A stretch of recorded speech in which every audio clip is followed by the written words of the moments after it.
Gibran Huzaifah's path from startup to unicorn is strikingly different from those taken by other Indonesians. Instead of developing applications for the marketplace where customers are mainly in cities, he works in rural areas and has tapped an unlikely, easily ignored resource: catfish. The 33-year-old literally learned aquaculture from the bottom up. He built his own fish ponds to support himself while studying at a state university. After graduation, he launched a business to work with breeders, providing them with an Internet of Things device that automatically fed their fish and cut their costs.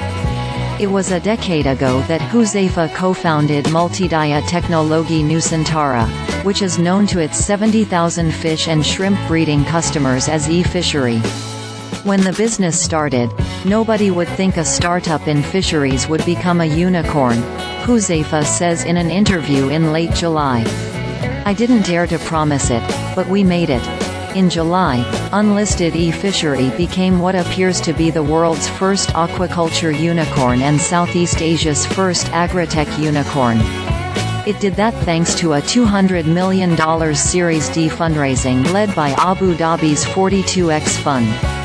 Aside from putting the value at more than $1 billion, that fundraising was completed at a time money for the tech sector was getting hard to secure and many companies were cutting costs and employee numbers.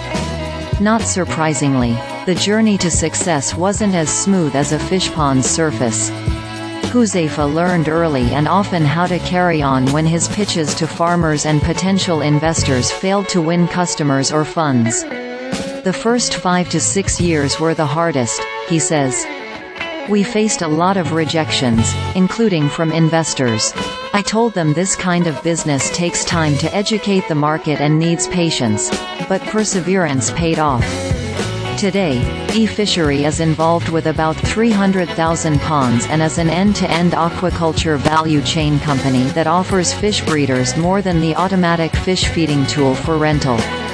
It also helps to finance purchases of feed and to offtake harvested fish.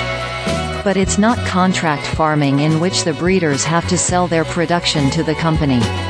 Indeed, the CEO says eFishery is not trying to build a vertically integrated monopoly business. "We want to build an end-to-end business model but still give freedom and independence to our partners, especially the farmers."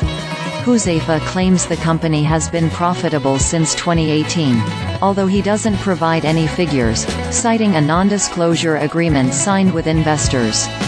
In June 2022, Northstar Advisors co-founder and managing partner Patrick Walujo told a startup seminar held in a Jakarta suburb that eFishery's annualized revenue had reached 4 trillion rupiah, $263 million. Walujo invested personally in 2018 and 2 years later his investment firm co-led eFishery's Series B funding round.